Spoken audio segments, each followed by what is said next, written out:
Hello, hello. All right, guys, give me 2 seconds. Nina will be back in a minute. I'm just going to fill my cup with water. Hold on.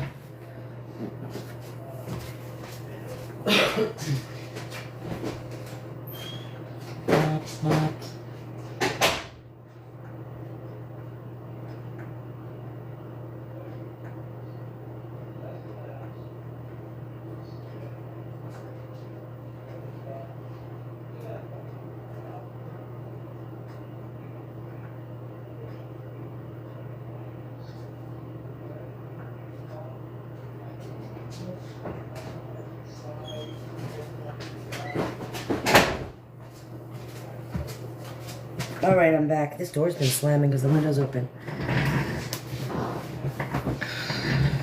Thank you, thank you, thank you, thank you, thank you, thank you. It's gone, good. I don't know what substances we were consuming, but how come it's not? I'm not saying nothing on the internet, okay? I got some stuff in the works. What happened? You know, with what she did today, I can't say what my attorney said, but just know. Oh, Just, interesting. she won't see it come. I think what she keeps, the problem is she keeps disassociating herself from Right. the unaliving, so she keeps forgetting she's like an actual unaliver. You know what I'm saying? Like it's not clicking in her head. Yeah. Yeah, because she's playing like and she pled guilty. She wasn't found guilty. She pled She guilty. pled guilty. She had to admit that she did it. I don't think people understand that Yeah, sometimes. so that pleading guilty versus being found guilty is two different things. And when you plead guilty, You're like admitting to the crime. she's just writing a check she can't cash. That's all I'm saying. Oh, I love when people do that. And I'm here for it because there was a lot of things I was kind of waiting on her to do, so it could be a slam dunk. Thank you, thank you, thank you, Valerie. Yeah, that's wild.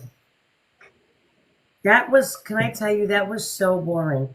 All I'm she's telling doing, you, that's why I was happy I was doing my nails because I was like, what would I can't fall asleep another episode. Like I was literally sitting on my bed the last one and was fighting my sleep like two fat people were sitting on my eyelids. I was trying so hard to stay awake, and there was nothing I could even make fun of. You know No, what I mean? Like, the show gives nothing, and I'm still trying to understand like what is Lifetime's purpose? Like what I don't because it's isn't it funny that she's doing to Ken this season what she did to Ryan last season? She's making the men look bad. well That's that's what she's wild. good at, you know? She's good at that. Like that's what she's good at, and that's part of that Demona character. Yep. Yeah. Could you imagine at your big age still playing a Disney character? No. Like No. that's like insanity. I let you go. Like to me Got that's lost in insanity love. that you still play a Disney character at your big age. She's never going to change. And so when I sit there and I do videos about who she is today, that's the whole point of that. Not because I'm sitting there making fun of who she is today. It's just to show that she is the same person today that she was when she murdered her mother. Yes. That's the point. And here's the thing. At the end of the day, I don't care what Bree, what all of them say. What happened to Nicholas Godejohn is a complete miscarriage of justice, and Yes. an injustice to one of us is an injustice to all of us. And if nobody stands up, especially because she's been trying to silence him, and why would she be trying to silence him if there wasn't if it wasn't something to it. Yes. Yep. You know what I'm saying? Like, and at the end of the day, this is this is so outrageous, especially considering like the media hasn't done any research because this No, FOIA, and it if they caused her looked at the celebrity FOIA, status. I feel It like it's caused so. the fame. I just don't get like why no one. I know you have to pay for the FOIA, right? And I get that, but ooh, you know what? Hold on, let me get my stand. Yeah. What, baby?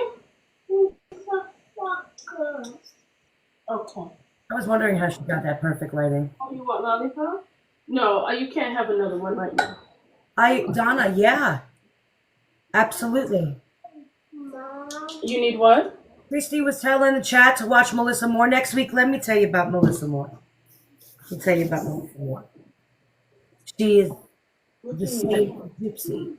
She is You need what? nothing but becoming famous off the fact that her father murdered a bunch of women.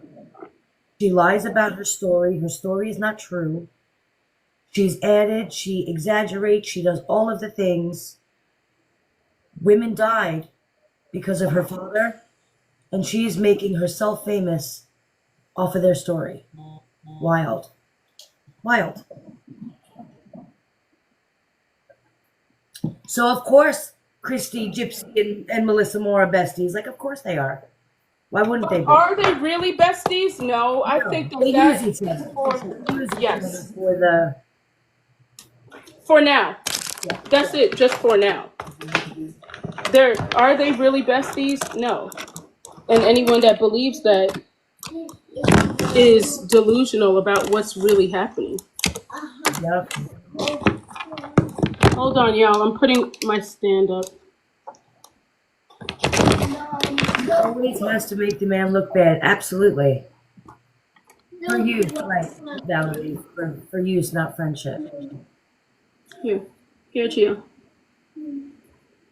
Yeah, she's putting the baby out there to. Let me tell you something. When you say something that's true, people come hard. They come hard for the truth because they don't want people putting the truth out there. They don't want out there what they don't want people to know. So you know when you're speaking the truth when they come that hard to you when you say it. That's how you know.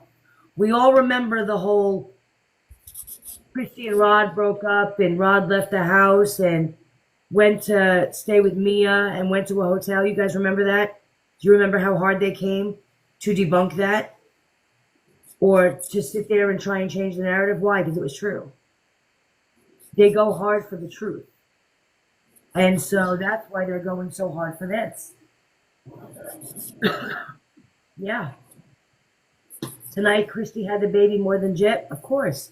Jip has And got. she used it to kind of like keep people on the live stream. Like that was if that doesn't show you like exactly what she's about, I don't know what will. Yeah, you got to think. She started off with what, 15,000 people in that live? And then dropped down to 7 the last I saw. So, thank you, Candace. Well, people really didn't want to watch her, right? Like first of all, her show is boring. She's boring to watch. If she was a better person to watch, I think the show would do so much better. Like even with her being a train wreck, I think it would do better. But the thing is, she's just because she doesn't know who she is. She's not genuine. People watch reality TV because they want to see the genuine in it. They want to see that you are just like me. You know what I mean? We have normal lives. It's the normalcy people are looking for. People watch reality TV to see that everybody looks and does just what I do. That I'm just as normal as everybody else. Let's be real, that's why we watch it. You know, we sit there, we want to look at these homes of these people. We want to know that they've got messy houses and they got crap going on. And you know what I mean? They wake up looking like crap like the rest of us. And they have the same life that we do. It's a relatable thing. We want to relate to people. And so, we want to know that they're genuine. They're just like us. She doesn't give that. Gypsy does not give genuine. Nothing about Gypsy is genuine. Everything about Gypsy is fake. And so you can't watch her reality show and relate to it because it's nothing but her talking crap about the men. There's nothing relatable. Like, And you know, why does she put so much emphasis on Ryan? yeah, I don't know I why. think that's odd. Like when you think about that, that's odd. Like why is there so much emphasis on her and Ryan, like him texting her, and because it's not like it has any substance, like, oh, he texted me this, he texted me that. It's just it's to shame him. Yep. And the fact that even Lifetime allows that is kind of like weird. I feel like Lifetime may be trying to keep Ryan in it though, just for context, or you know, for something Something's to odd watch, about that. man. There's nothing. If you take Ryan out of that whole scenario, you're just watching Ken and Gypsy fight. You're just Literally. watching them fight. Yeah. You know what I mean? Literally. So let's be real. The whole Ryan texted was brought up because you were caught out there with a text from Ken, not because he's just messaging you out of the blue for no reason. Like, come on, man. The commercials are longer than the show, Megan. Yes. Yes. Which was weird. But that's to tell you that you know why their commercials are longer than the show because they get paid for the commercials. Yeah. So Yep. that's to kind of compensate for the loss that they're taking. Because remember, it wasn't like that last season. Right. And you know, I feel like the whole argument between Gypsy and Ken about the baby stuff, I agree with Ken. He's being a mature adult. He made sense.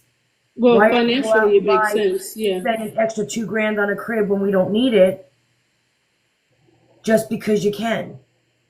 Especially the first couple of months. Like, I didn't get a crib for Geo until I moved into my house because at the time we were at the my apartment, so I didn't get a crib for him because I knew he was going to be in the bassinet. That's, You yeah, know what I mean? I didn't put my cribs up or get a crib until I needed to. So he was about 4 months. Uh, no, I'm lying to you. Geo was about 8 months before, because he was like, oh, he was sleeping in a playpen at first because he wasn't sleeping that much.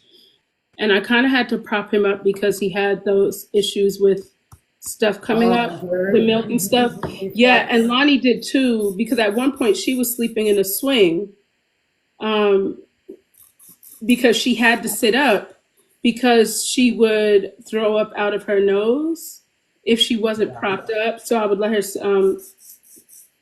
sleep in the swing so that she was sitting up. So I didn't.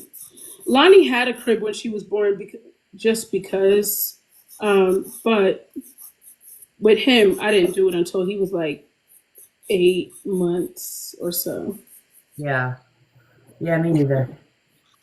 I just, Yes, the reflex.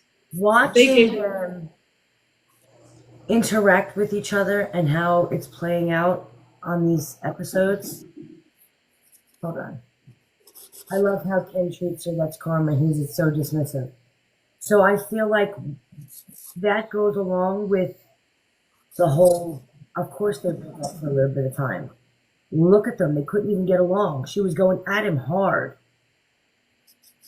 Well, I think she uses that to convince him to stay with her to not look bad because it's like she tries to use the public to bully people.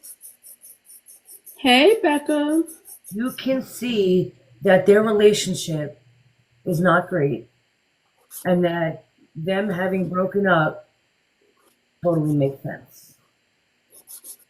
Yeah, I mean, it's obvious at this point, but let her tell the story. She's proven me wrong. How did she prove me wrong in that episode? Please tell me. Enlighten me. They did nothing but argue the entire episode. If anything, she proved me right. Yeah. That episode was nothing but them arguing and looking like they were not getting along.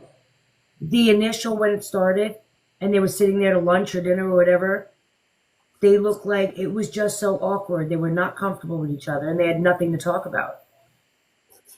It was just weird. They both just looked completely awkward. And she was over in her live talking about how it's just because Ken is nervous in front of cameras. No, come on. No. No, his body language, I mean, says it all. Like I don't understand that. Like, Yep. girl, if he shows that in everything, even on their lives, he showed that with his body language. Yeah, Mercy, they were split up. I completely agree. That's what it looks like. My home. I think at that time they weren't. Separated it. I think they were on the verge because that is before she did that live about her and Ryan. Remember, the time that they split up was the time that she did that. You'd be crazy not to take me back. Yes. Yep. I remember That that. was the trigger for that, right? So this is before that.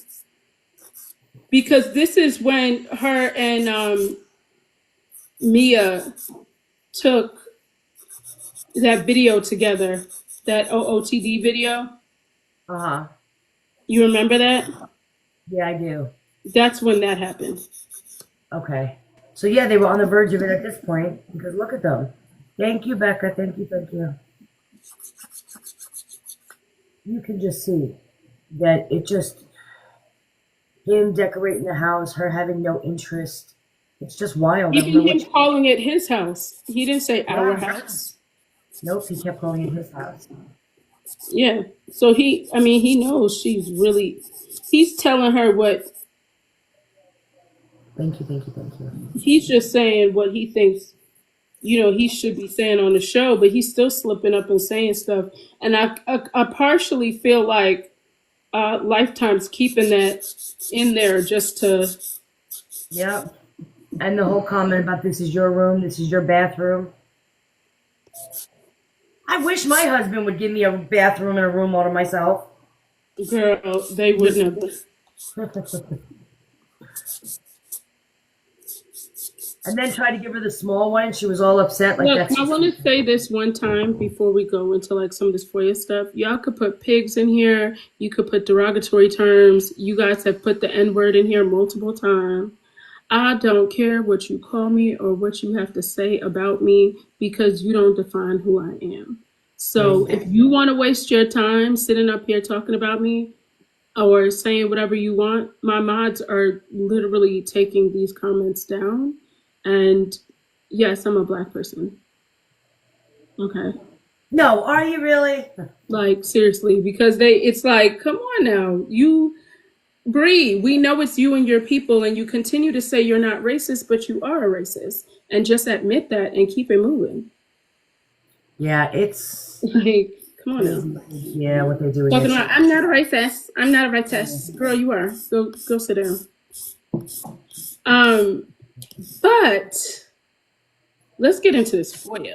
All right, what part were we talking Okay, about? before we're gonna say this every day on here. Every day. Every time we talk about this FOIA, we're gonna talk about the fact that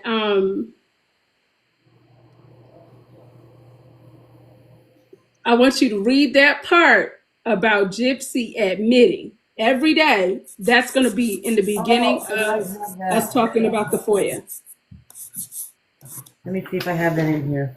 I think I printed it out today. Girl, I was like, this is a good time to do my nails because Gypsy's thing is boring as hell.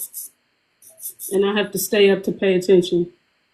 Man, I sat here. I printed it out. How bad is that? That's hilarious. It's just so much. But it is so much in that FOIA. Like that's the thing. I wish that the media would pull the FOIA because that FOIA is damning. And it proves that everything Gypsy has said has been a lie. Yeah, I didn't print out that section. Now, we got to be very careful about our words because they're going to flag it. So, unalive, X, right? Like, we know that that's what they... Hold on one second. Let me pull it up because I thought I printed that part out, but I didn't. Does anybody remember Because what page that was on? ooh, that I don't remember. I'm gonna print it out while we're on here just so I have it because. But it was the part where. It's the court documents, some of it that wasn't brought into court, but the stuff that she admitted to and the stuff that she said. So there's a lot of like proof and facts in here Yeah, that like, and when I say damning, I honestly didn't think the FOIA was going to provide any information that we didn't already know. right. Um, and I will say this, I was very shocked to see a lot of the stuff that we thought we knew, but honestly, we really didn't even get a grasp of the whole story about what really took place because the media put a spin on it and basically the courts let her do it. Yeah, So reading this FOIA, it makes everything make sense. Does that make sense? The FOIA makes everything make sense. Where before things were like, well, why did this happen? Like, for example, remember when Gypsy didn't have a ticket to go back with Nick? And a lot of times we kept saying, like, well, why did they not have a ticket for Gypsy? She mailed the unaliving weapon to Wisconsin, right? But she mailed the unaliving weapon to Wisconsin and was trying to get a hold of Dan. Dan would not meet up with her, and so she went back. She went back to Wisconsin with Nick. That is why in the interrogation she said, he said, I would apologize to everyone but Dan. yep, So when she mailed that unaliving weapon, she originally did not anticipate going to Wisconsin with Nicholas. And she figured if she mailed it to Wisconsin with Nicholas, and she figured if she mailed it to his house, they would say, oh, it's definitely him, and she would never get time. Because here's the reality, I will say this again. If what she's saying is true about the abuse, why is Nick not a hero? that's what I'm Why is he saying. not a hero? Because How he do didn't they? take blame for the whole thing. And she wanted him to take the blame for the whole thing. She did not want him, she did not want to get any time at all. And she wanted him to take the blame for the entire situation. And because he didn't take blame for the entire situation, he's a villain. All right, you ready for it? Yes. All right, hold on. I need to put another light on here because I had the thing on, but I can't even see it. And Nick might not be able to fight for himself because he's been manipulated and they're still using people to get to him and manipulate him. But guess Yep. what? There's people here on the outside that are not going to let him rot in prison without getting his story out there and getting him some sort of justice. So she can villainize him all she wants, but there's a team of people working very diligent on the front Right. streets and the back streets to get him justice. So no matter what she does, no matter what Bree does, we are going to get him justice. And at the end of the day, the truth will prevail. Yeah. Period. Yep. So you could do whatever you want to me, just like they put my PO box address on YouTube all over a YouTube live this morning. They did all of that. I don't care. Anyone could show up at my PO box. That's fine. Like yeah. And then that's why she posted that. They can do whatever they want to do. But guess what? I am going to make sure that he gets justice by any means necessary. And in order for him to get justice, Gypsy needs to, people need to see Gypsy for who she is. Yep. There's no way Nick could get justice without people seeing her for who she For is. who she Period. is. So if you would stop getting all in our face or trying to shove yourself down our throat, let us do our work and get him some justice. The harder you Because you come, the said harder you we're wanted going to him to come get back. justice in your video last year. This time you said Nick deserves justice. Now you're saying he's a POS. But you're Yep. saying this man saved your life allegedly. Which one is it? Is he a hero or not? Right. What is the story? The story changes to fit whatever narrative she's putting out there. Why all of a She's sudden is he a piece of shit? right. Why all of a sudden is he not? Why? That makes no Like he sense. might not have anyone fighting for him, but we're out here fighting for him, and there's nothing that they're going to be able to do to stop it. Yeah. And I don't care how you post about me, what you want to say about me. You can put me on your page every day, Gypsy. I'm still going to make sure Nick gets justice. How bad is that, though? That's so funny. That's so funny that she's doing videos of you. Yeah, all she's doing is exposing herself, bringing more people to my page. Your page to see the truth. That's what I'm saying. That's all she's doing. Like, she's not very smart at all. She's not an, it's like she has no strategy. Like, if she really did have a strategy, that is not how she would handle it. Yeah. Okay, so go ahead. All right. Ready? Hold on. I need to. Further in a video dated May 26, 2014, Gypsy shows Nicholas how she can stand and walk. She explains that when she was 6 years old, she went into the hospital and that during surgery, the doctor said she had a seizure and was paralyzed. They didn't know if it was only temporary. She started getting feeling and tingling in her legs. She was young and kept it to herself. She kept it from her mom because she was afraid that her mom would stop loving her. So she kept it to herself until 2011, when she rebelled and ran away from home. Now, mind you, 2011, she wasn't diagnosed with the microdeletion until 2012.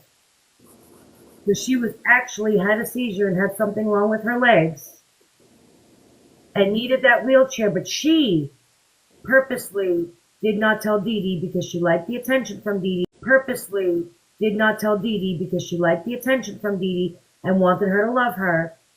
And she purposely didn't tell anybody else because she liked the attention. But again, the microdeletion wasn't diagnosed until 2012, and so she couldn't have used that as a blueprint to make this story of the seizure and the paralyzation up. And yes, you can have a seizure, be paralyzed, and it goes away, which is obviously what happened, but she never told anybody. Now, what I do want you to elaborate on, because I was having trouble with this yesterday.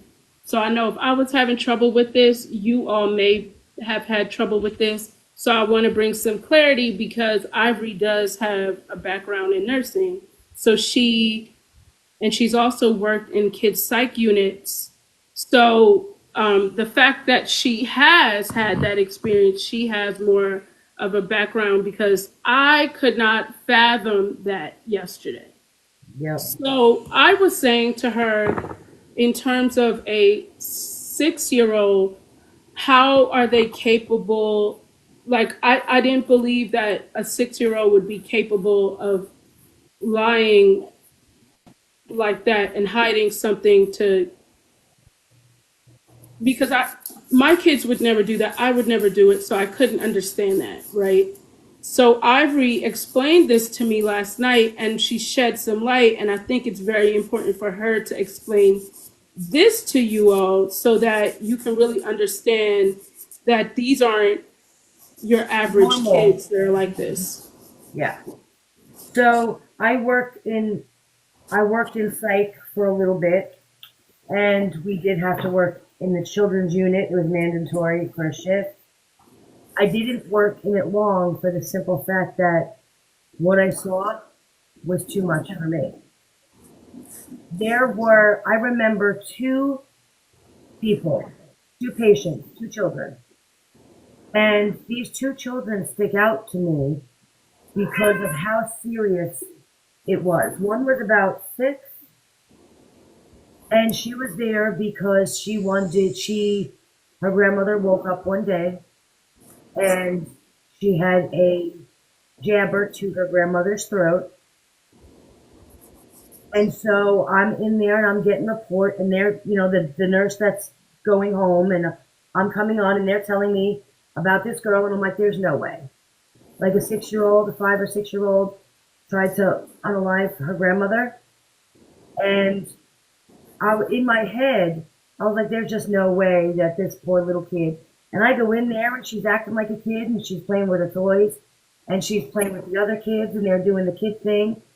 I sit down and I talk with her, and this girl she changed right in front of me. When I asked her and she answered me, she was not a 6-year-old child anymore. She was different. It was wild. Look, I'm getting chills just talking about it. She sat there and was like, yeah, I want my grandmother dead, and I'm going to do it, and I'm going to slice it open, and I'm going to watch it all run down her body, and that's what I'm going to do. And that was it. Like, she had no, oh, it's my grandmother, I'm not going to hurt her. She had no, she went from playing with her toys and playing with her friends and being a 6-year-old to answering me just like that. And I was like, it really bothered me. But, and I was talking to other nurses who are more seasoned in psych. And it's like, you have to understand that brains don't work like that of a normal 6-year-old. Thank you. They just don't. And so when we go back to Claude having S.A. Gypsy, remember in the documentary, Claude said that Gypsy was touching him. I believe that. And I believe that because I know from experiences now that children, when there's something wrong with them, do not think the same way regular children do. And so everybody kept coming at me talking about, oh, but she was conditioned to do that. She was taught that by somebody. No, she has an issue and her brain thinks a certain way. And so, no, she didn't necessarily learn that because it happened to her. Yeah, because how did that little girl learn about it's just the thickness in their head that makes their brain think differently. So that's why I was so adamant on believing that Gypsy absolutely could have gone up to Claude and made advances in him, okay? And not because she was a victim, but because she was just sick. And then that goes and coincides with the same thing, the little truth that Gypsy drops every once in a while. I wasn't allowed to play with Barbie dolls. Well, I believe that. Because when you take a child who's so hypersexual and ill like this, what is she doing with those Barbie dolls? She's going to be, you know what I mean? She's not acting with those Barbie dolls like a normal child does. I'm sure she's making those Barbie dolls do things extremely inappropriate. And Dee Dee knew that, right? And Dee Dee knew that. And I believe that Dee Dee didn't let her play with Barbie dolls when she was little because she was playing inappropriate. And that goes right into the same idea that I also believe that she made advances to Claude because she's sick and her mind does not now. However, you can sit there and see her doing normal everyday things like a 6-year-old, like a 20-year-old, whatever. When it gets down to the nitty-gritty, her mind is not the same. And so, you know what I mean? She's not just a child. She's a sick child, and her brain does not work like that of everybody else. And when you don't, because we don't think like that, it's so hard for us to fathom that someone can think like that, right? Right, that's why she was into the role playing. Especially for kids. We have a heart for kids. None of us want to believe that kids, little children could do anything bad. Everything's always a product of any kind of abuse, but there are just bad kids. There are some people just born with it. Some are conditioned to it because of environment, but people can just be born like that. And I personally believe that her psychological issues is a direct is directly from the microdeletion, and her hypersexuality is because of the psychological disorder that I believe she has. Well, it tracks with her chromosome disorder. Yeah. Yep. So So that that's not even anyone saying that, oh, no, it tracks. That chromosome disorder comes with behavioral issues. Like, that's one of the biggest things in the list of that chromosome disorder is behavioral issues. So I think that that tracks. That's not even really an assumption. That tracks with her diagnosis. it absolutely does. And so I need, when people look at Gypsy, they need to understand she is a person whose brain does not work like ours. Everyone wants to sit there and give excuses for behavior. There's a reason for it. Sometimes there's just not. There's just not. And again, if you look at the situation the first time around, she is absolutely going down the same road again. Yeah, this is the same story. It's just She picked, yeah, she just a picked up different way. to unalive her mother so she can be with Dan, whom she fixated on, who she became obsessed with. Again, part of that same sexual hypersexuality and psychological disorder. She Because fixates who on. would come up with a 3-ring binder to prove their age? There's plenty of fish in the sea. Why was she so obsessed with him to prove that she was of age? Yeah. And then Dan, at the point, didn't even want to be with her, and she still did it to be with him, called him afterwards and everything. And then Him what even happened? saying I have a girlfriend and everything else. Gypsy didn't care. She wanted what she wanted. She knew she wanted him, and she wasn't going to stop at no, which is why she really anticipated running away with him. Yeah. And now she did the same thing, except Ryan is Nick and Ken is Dan. You know what I mean? Who is the person? What happens when Ken doesn't want to be with her anymore? Okay, I'll plug it in. Who is the person she hurts to make sure she has access to Ken? I don't know. Who is going to be Bring the your obstacle iPad. in her way to get to Ken or to keep Ken? Could it be the baby? Could it be Christy? I don't know. I don't know. But it's obvious that they're not the best together. It's obvious they're miserable. It's obvious that this is not going to last very long. And then what happens when she needs to have Ken? Because she fixates, she obsesses, right?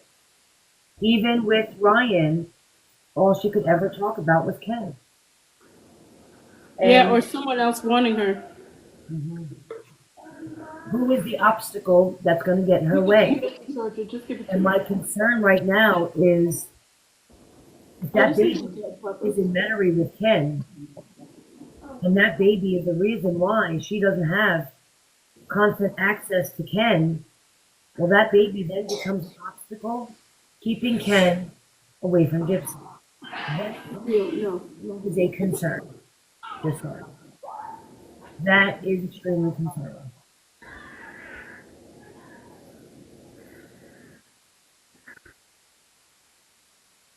Yep.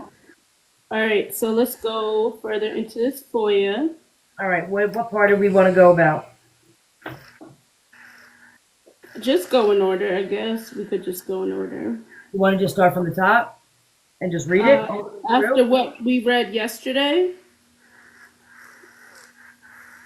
so after, just go like next, like whatever's next. So a part of me wanted to bring up the videos Okay. the description of the videos. Oh yeah. Um, Just be mindful with how you talk about it. how I say it. Well, yeah, that would be the issue. But no, you could still do it. Just be mindful. Um,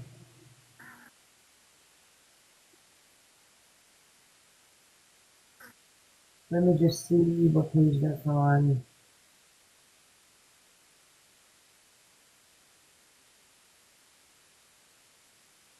I just feel like because we're already on the hypersexuality and the manipulation. Yes.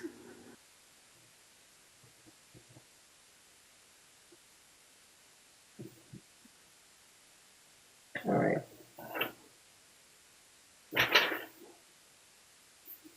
Trying to find.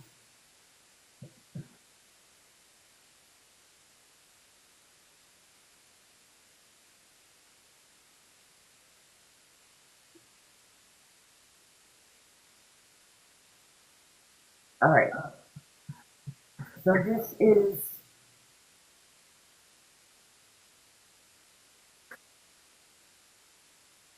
I'm just trying to see how long this is. All right. This is Gypsy's entire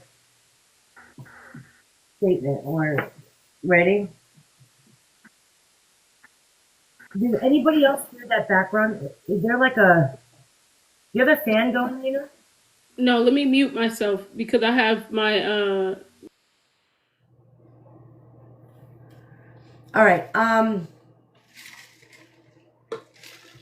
We're gonna go and start with Gypsy's deposition.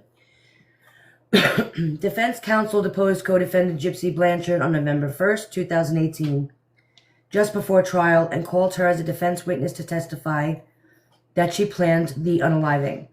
However, counsel was otherwise wholly ineffective in eliciting, through Gypsy, other readily available and admissible evidence to support their theory of defense and to counter the state's theory of defense. Over the course of their almost 3-year relationship, Gypsy sent Nicholas close to 100 videos, which the state provided to trial counsel in discovery. On cross-examination, the state asked if Nicholas introduced her to the idea of role play with her alter egos, and Gypsy replied yes, stating that Nick was the one who introduced it to her. Gypsy further testified that as part of the role play, Nick was the master and she was the slave. The state went on to suggest, through their cross-examination, that on a lot of those videos, Nicholas would send her a script to instruct her on what to do in the videos. Gypsy claimed to do things in the videos that she didn't always want to do, but did them because Nicholas told her to do them. She further admitted to engaging in rape fantasies with Nicholas, but claimed to not be crazy about the idea and that she was simply indulging him. Though counsel had available videos which suggested otherwise, counsel failed to establish that the testimony was false. Only a very small portion of the videos appear to be scripted by Nicholas. The grand majority are of Gypsy's own creation. Some of the sensually explicit videos are formatted to look like a real movie, with credits at the end.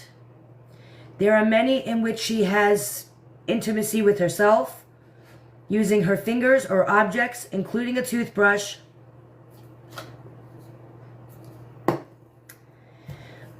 where she appears to be very much enjoying herself and not engaging in activity simply to indulge Nick. There are also videos in which she is a dominant character who talks about ways she will grape Nick. On a 13-minute and 52-second video dated September 27th, 2013, Gypsy is role-playing in her Demona persona. She explains that she is a slut with an evil streak. She can torture. She can do anything except a few things. She can't, and this is the manipulation, guys, She can't physically harm Gypsy's mother or Nick because those two people are off limits. Besides the two things she can't do, she describes what she can do. She can steal, she can torture, she can unalive, she likes to drink and be sensually naughty. She talks at great length about how skilled she is at stealing from stores. She goes on to say she overwhelms Nick sometimes and can grape him by force. She talks in detail about the ways she can do that, by tying him to a chair or a bed. She explains that she will be able to get money in the future by going to a bar and agreeing to have relations with a man for money, but instead she would drug him or hit him over the head with a bottle and steal his wallet. She advised Nick that they have to play it smart and be very careful what they do as a team because it takes skill to not get caught. She closes by saying that they will be very, very good at being bad together. Another 10-minute video dated May 26, 2014 contains two videos. In the second video, she appears as Demona wearing a long red wig and lingerie. Again, this is the girl who was so locked away. You mean to tell me lingerie? Like Dee Dee didn't know she had lingerie. She walked around her house in lingerie. She tells Nicholas that things have changed. She is his dominant and he is her slave. She says she doesn't enjoy punishing him, but it has to be done. She describes how she will reward him with intimacy, but if he displeases her, she has ways of punishing men. If he fails to do as she asks, she, Demona, has ways of punishing men. If he fails to do as she asks, she, Demona, she will command him to perform sensual acts on her, and he'll have to do it or she will be displeased. She praises him for being a good slave so far and continues to encourage him to do a good job. Am I frozen? No? Okay. In yet another video dated May 27, 2013, there is no indication of any script. Gypsy is wearing a long blonde wig and uses an object and her fingers to have relations with herself for almost 12 minutes. She is very animated and screams loudly, F my P, F it, F me, master harder. There are many other examples of non-scripted videos in which Gypsy displays this behavior.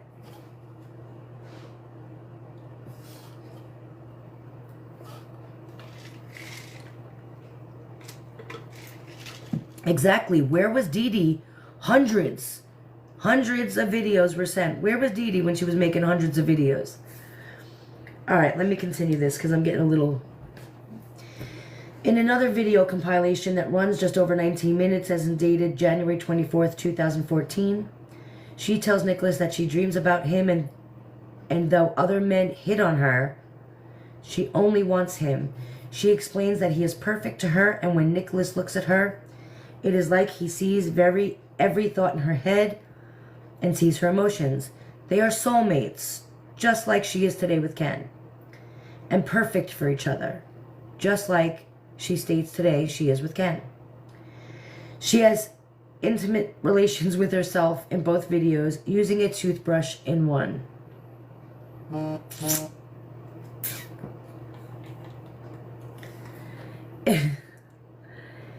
In an 8-minute video dated August 11th, 2014, Demona addresses Nicholas as her slave and informs him there are new rules and that her punishment of him will be extreme.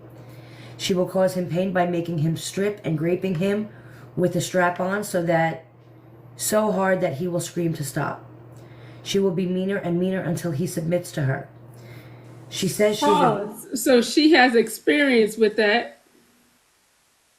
Just saying, yeah. So you know she got Ken every which way but loose.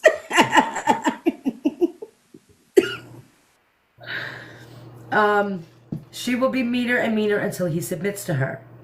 She says she is a bee and he should not dare cross her. At the end, she touches herself and tells Nicholas that that is all he will get for now. Because trial counsel failed to investigate and present this evidence, the jury never heard or saw this information, which would have countered the state's theory. So, again, the jury only saw the one version. Trial counsel also had available through discovery Facebook messages between Gypsy and Nicholas from Gypsy's Demona Love Slave account. In these messages on October 26, 2014, she role plays as Demona and orders Nicholas's character Victor to get rid of his Facebook account for her right now.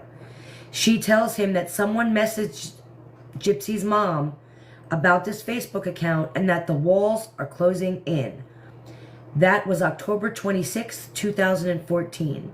She's being caught out there on social media, acting the way she's acting, and that was less than a year before Dee Dee was unalived, and her statement was that the walls are closing in. She's getting caught out there. On direct examination, counsel asked Gypsy how many boyfriends she had prior to Nicholas, and Gypsy replied, none.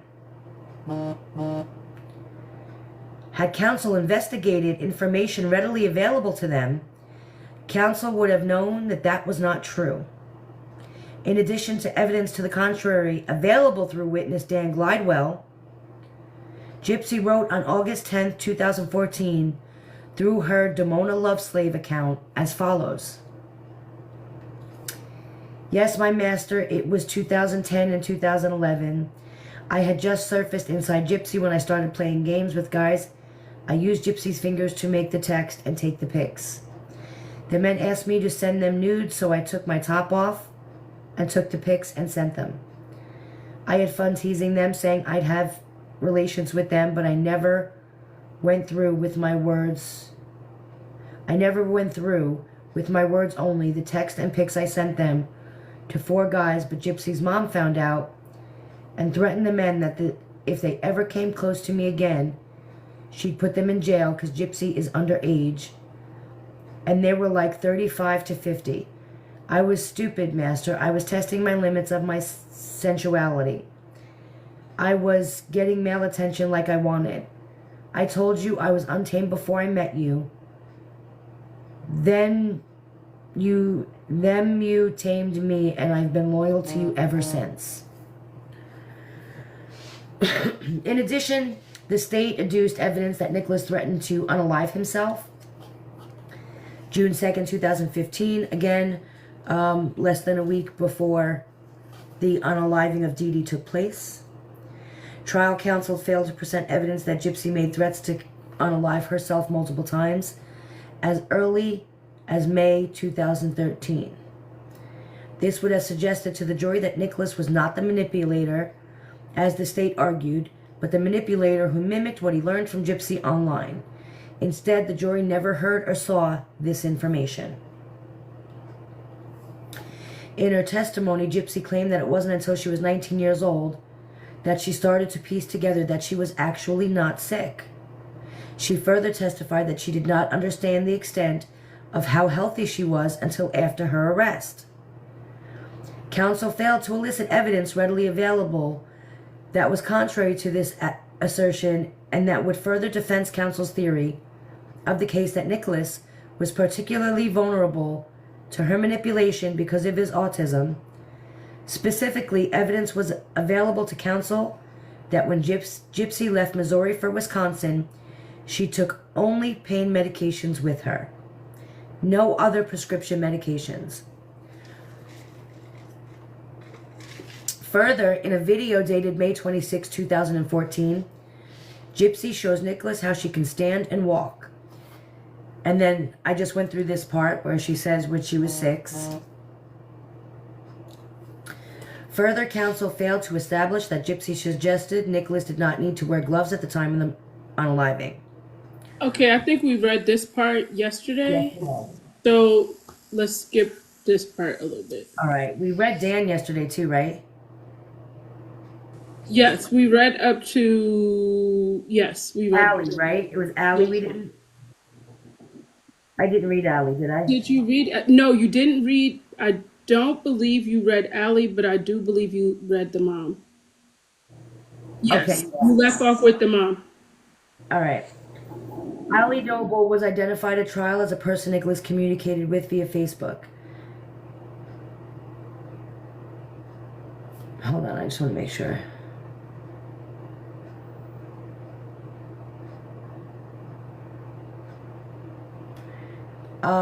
Allie Noble was identified at trial as a person Nicholas communicated with via Facebook. Messages between her and Nicholas were introduced and published to the jury. Counsel was ineffective for failing to investigate and call Allie Noble to testify at trial.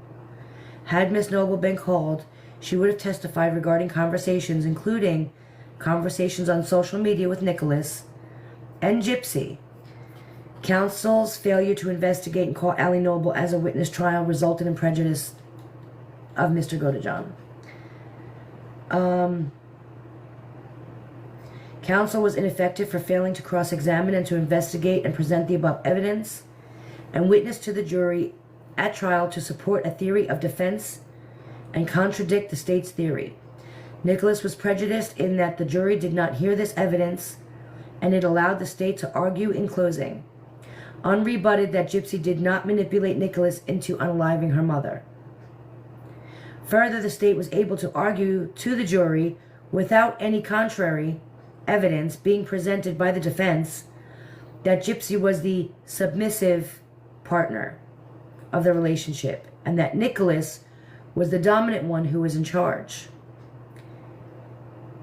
and that Nicholas's motivation to commit the crime was based on a desire to have Gypsy as a slave.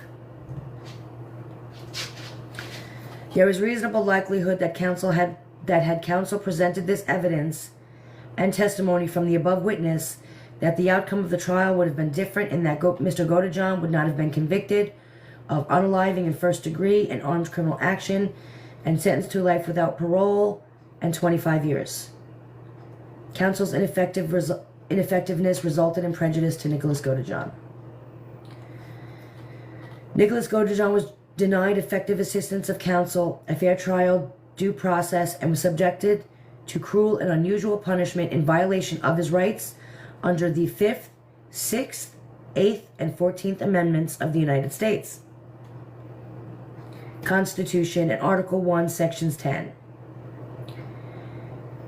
of the Missouri Constitution, in that his trial counsel unreasonably and prejudicially failed to make a timely objection to the state's pretrial mental health evaluation of Mr. Godejohn.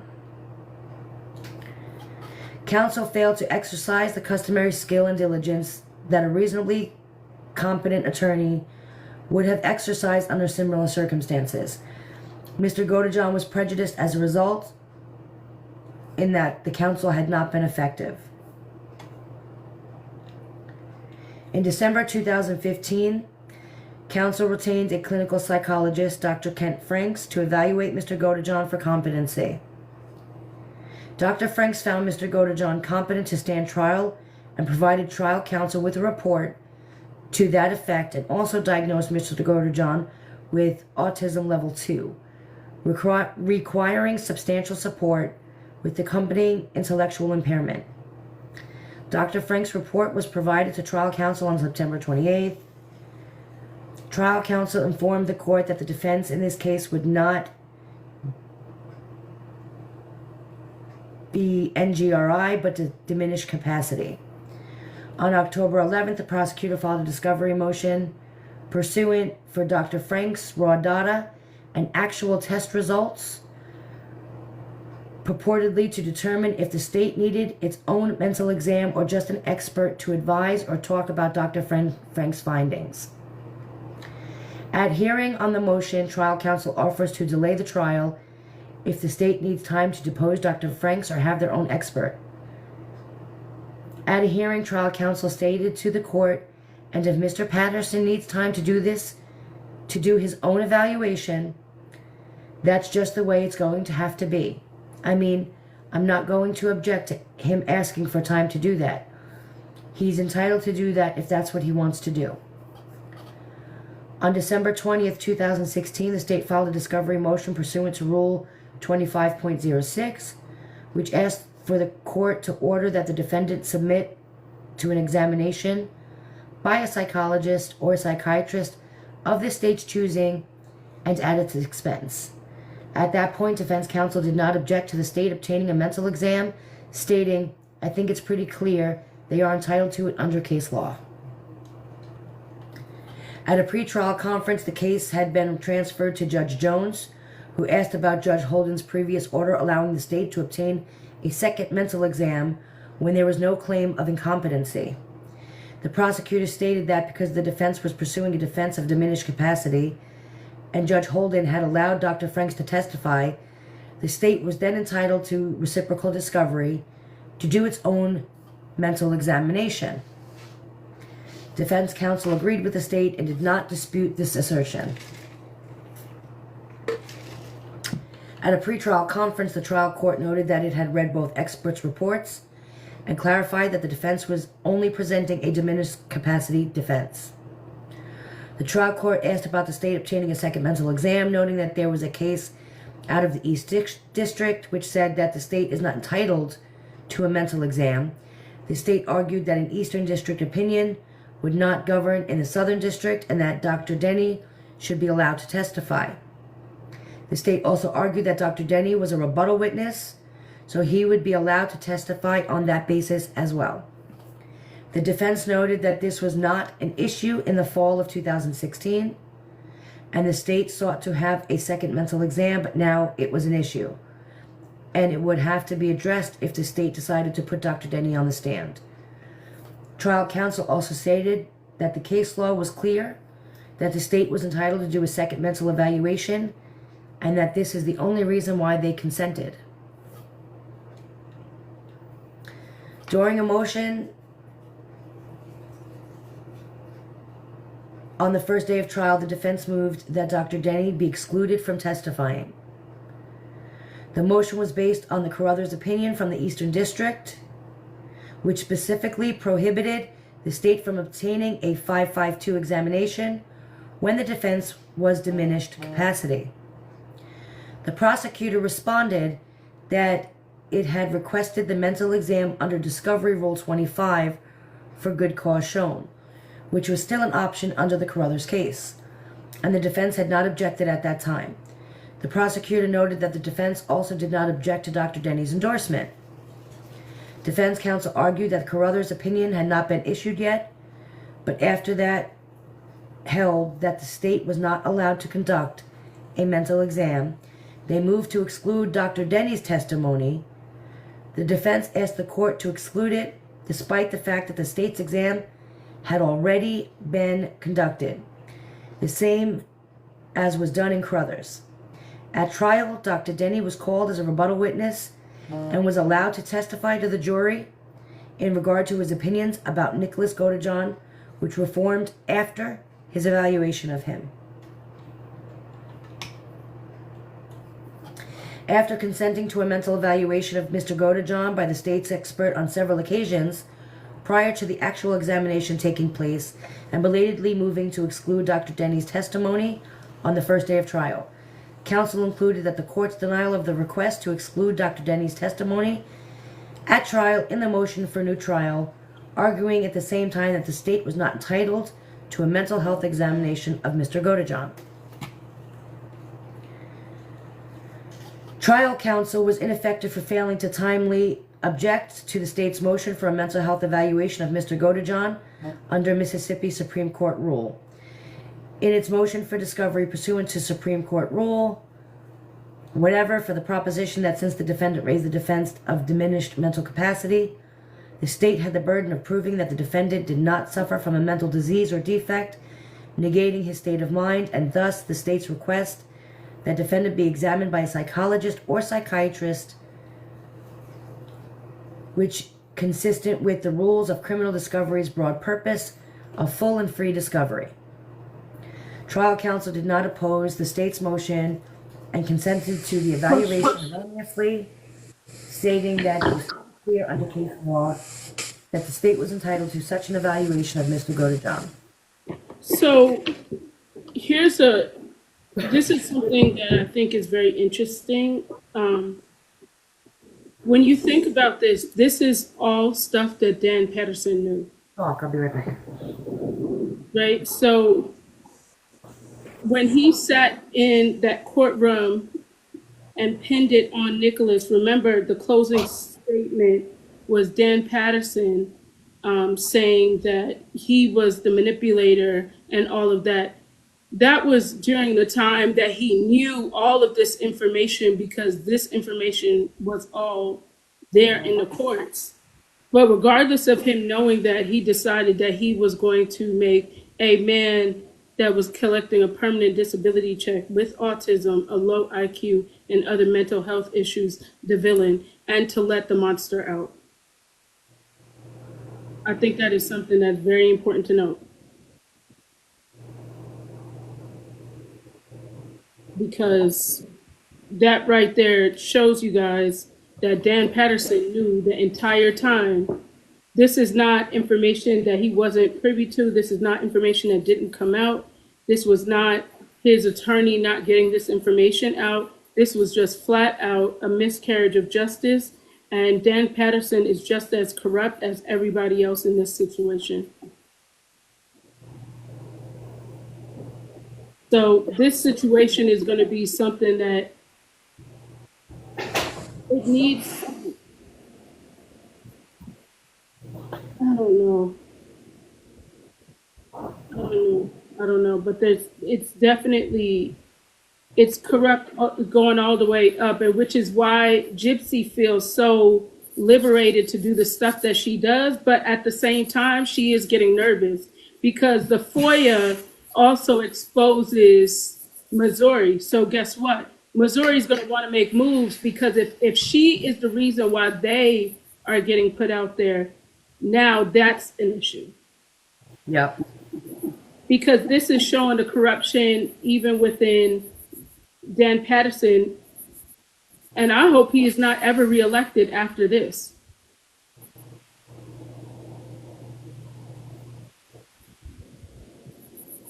Because if this is what's happening in Nick's case, right?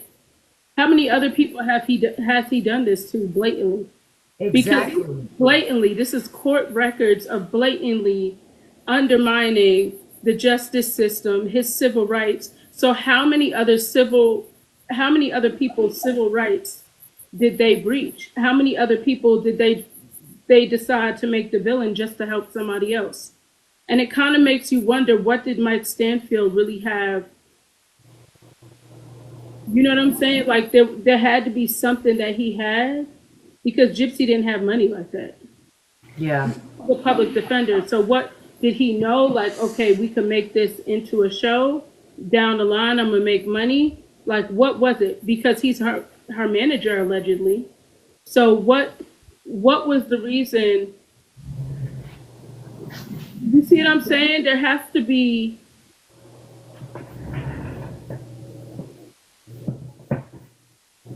Yeah.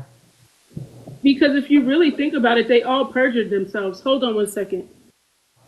They really did. I don't know if he has a brother, but the amount of evidence that was left out of this, of Nick's trial, the amount of perjury that judge allowed to happen, and that the state allowed to happen, knowing very well that they had evidence to the contrary of everything she was stating. Just get up there and lie, Gypsy, whatever. They needed her to lie, because if she didn't lie, then she would be questioned about why, they would be questioned about why she got the plea deal. So they needed to let her lie to make sure that narrative continued. And I will say that all the way, you know what I mean? That's not, I believe that 100%. Ivory, I have something. I'll get a phone call after this live, aren't I? I'm actually just about to show it.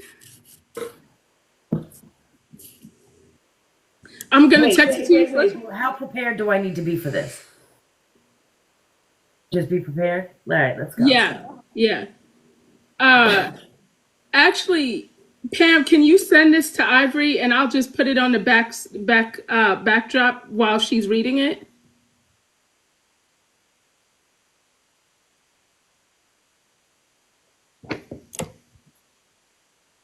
Ooh, this is juicy, chill. Ah! Okay, so oh wait. This is the wrong part first. Okay.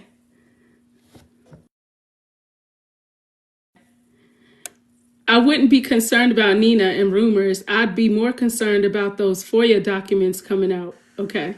That's what she says. Now she says, we all know the case was effed up situation. I will never deny that. But haven't you heard that is so 10 years ago? People grow, change, and learn from their bad choices. Having your mom unalived is not just a A bad bad choice. Not even that. It was so 10 years ago. I low key want to cover this Nicholas up is in to prison. keep this on here so people can see this. Nicholas is in prison for the rest of his life. And she's saying, but remember, she said Because he he was a POS. supposedly saved your ass, Gypsy. It was so 10 years ago. Your And abuse remember, was she so said 10 he's a years POS. ago. And she said he was a POS. First of all, the fact that this man is sitting in prison for the rest of his life is one thing. Second of all, he should be your fucking hero. Not Ken, not Ryan, not anybody else, Gypsy. That man. Because if everything you're saying is fucking true, that man should be your hero. You should be the first one in line to help that man out like he did to you. He paid the ultimate price for helping you, for doing what he believed was to help you. And you're going to sit there with your cocky ass acting like, honey, you have a fucking body count, dude. You're a murderer. 100%. You could sit there and try and act like I'm a mommy, Christy loves me, all of the things, like daddy got his second chance. Like, dude, you're a murderer. You took your own mother's life, and you're going to live every day wondering if your kid doesn't have the same disease that's going to make her do that to you. I'm just saying. I'm just saying. And then you're going to sit there and push this narrative. But he supposedly saved you, I thought. I thought all of this was to save you. So 10 years ago, you're still the slut. You're still the dominant. You're still the one controlling everybody, dude. It wasn't so 10 years ago. That's the whole point of this all. You are still Demona. You are still that same person, Gypsy. You are still her. That's what we're trying to show everybody. You haven't changed. You didn't grow up. You're still making the bad choices. The same bad choices you made before you murdered the last person. So where are these bad choices going to lead to? I'm just saying. There's that. The fact that she said that. It was 17 years ago. She's saying it's messed up. So is she going to admit that that's what she said? That she lied to her mom from the time she So she's pretty much admitting that everything she's that we're admitting that saying this is true. This is is true. her statement. Mm-hmm. And so if everything we're saying is true, then Gypsy, it's obvious your story is fake. The whole story. You are actually getting to the point where you're spiraling and you're actually admitting that we are I correct. saw the video. You are literally, these videos that you're putting up at random, these comments that you're making, is just proving our point. Just saying.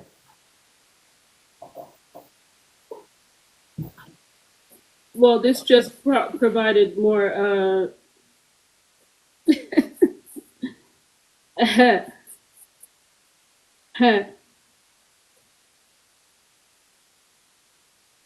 So if it's a messed up situation, why is he a POS gypsy? Because I know you're in here watching. I know. Why is he a POS? Why is he not the hero? Because Because if we you want all, to run with this story, you need to say that he's the hero. You need to stop villainizing him. Mhm. Huh, Gypsy? Why villainize him? The same way you tried to villainize Ryan. Why villainize him? If you're saying that this FOIA, you know it's an effed up situation and you change, ruining someone's life and having that man serve life in prison without the possibility of parole is not a fucking mistake.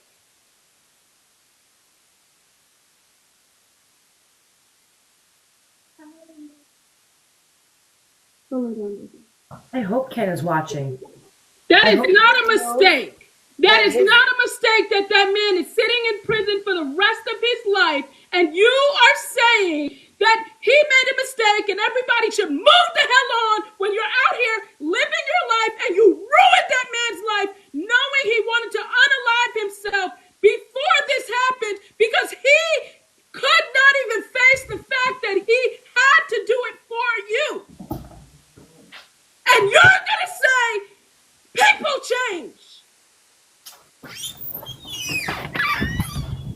You are a piece of shit.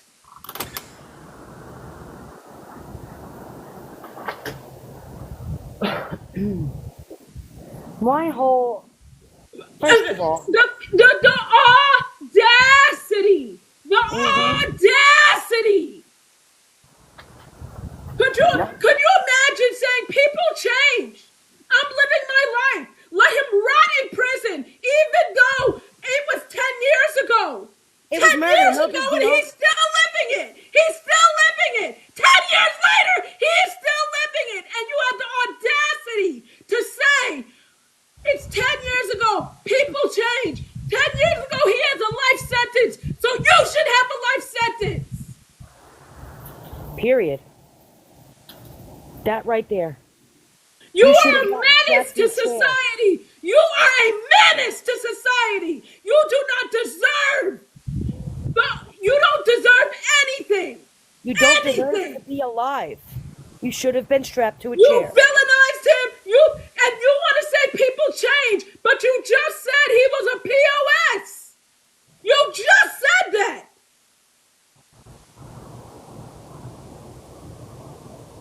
So you have not changed. You have not changed. You are still the same manipulator. I will You never are still the respect same you. I will never, predator. ever, nothing you could ever say will ever make me respect you. And I'm going to make sure he gets justice if it's the last thing I do. I want you to understand that if this is the last thing I do, he will get justice. This will not go on. You will not have another night of rest until that man gets justice. So you better get with the program or you're going to have a problem because he will get justice. On my watch, that man will never not have a day where I'm fighting for him to get justice. You will not live in peace. There is a reason why it's 10 years later and we're all still talking about it because we ain't letting it go. I'm not letting it go. I'm not letting it go. He will get justice. If that is the last thing I do when I'm on this earth, that man will get justice. You lied about this whole story. You manipulated about this whole story. That man is sitting in prison for life because you fucked him over. And you're going to say people change? You are still the same damn demon you were 10 years ago. When your mom was sick and you had that man jab her. You don't tell anyone that your mom was very sickly when you had her unalive. You don't have the media saying that. You have the media spinning the story to make you, oh, poor Gypsy. You are a piece of work. You do not deserve our respect. You do not deserve our sympathy or our empathy. Nicholas deserves it. Your mother deserves it. But you do not deserve it. Nor do you deserve us letting this go. I will never let it go. He will get justice. So you better hurry. If you want to live in peace, let's make sure that man gets justice. Justice.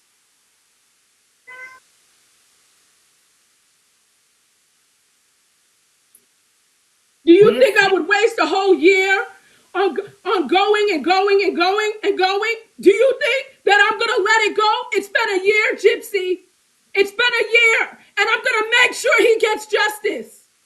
Because for you to use a disabled man collecting a permanent disability check that had trauma, real trauma, his entire life, for you to come in and traumatize that man and have that man's life freaking ruined because you lied and then demonize him. You are evil and you deserve every bad thing that comes to you.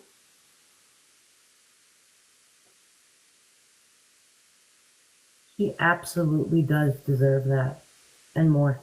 Could you imagine you thinking you're helping someone and the same person that you feel like you're saving their life, they demonize you, they lie on you, they chastise you, they beat you down, and then try to not even let you tell your story. They try to manipulate him. They have used people to manipulate him, knowing that he cannot get his story out. Like, do you understand? Like, and then she's trying to give me a violation. Do you understand, like, how bad this is? And you guys go follow my backup page, because if she tries to get me off this and I have to appeal it, my backup page is Flawless Nina with the extra A. I'm not letting this go. I'm not letting this go. I'm not letting it go. And me and a whole slew of other creators are not letting this go. We are not. No. Nope. I stand 10 toes down on that. He will get justice. He will get justice. And I don't care how long it takes. You will not have a day of rest, and them eyes will keep shifting in your head and running wild, because you will not have a day of rest. That eye will be so lazy because he will get justice.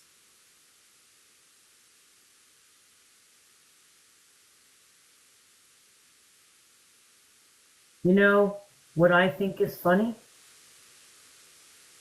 Is that she's literally been nonstop admitting that we are right.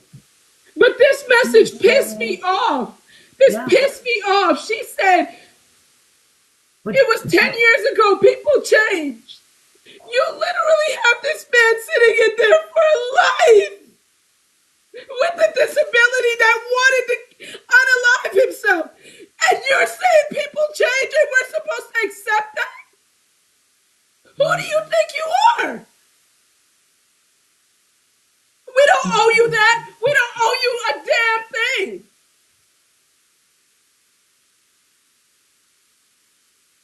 And here you are, you like the way she villainizes him. It's not, if she would have got out and never mentioned him, it would be okay. I would have looked at it maybe a little bit different. But you get out and you villainize him, when really, if your story is true, he would be the hero. That man said he was fighting it. He said, I want to run away. Let's run away, Gypsy. Let's do everything. Let's do this, Gypsy. And she said, you have to do it.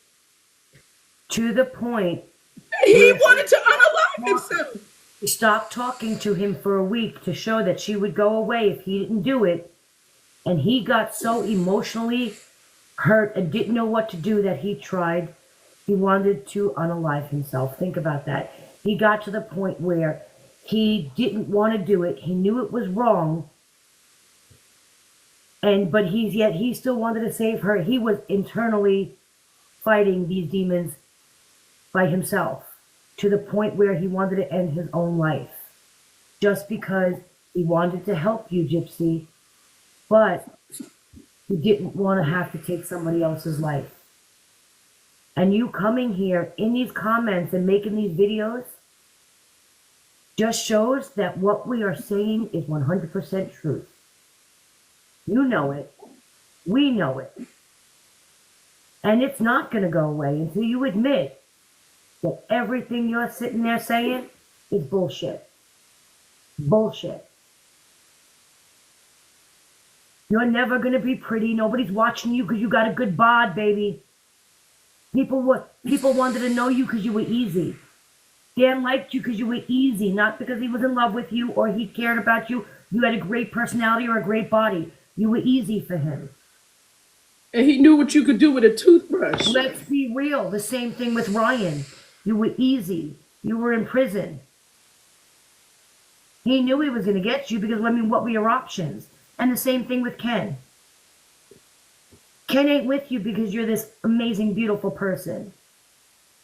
Ken is not with you because you have so much life experience and he loves to talk to you and have discussions and go through life with you. We need to come right back because they're flagging it. Let's come right back.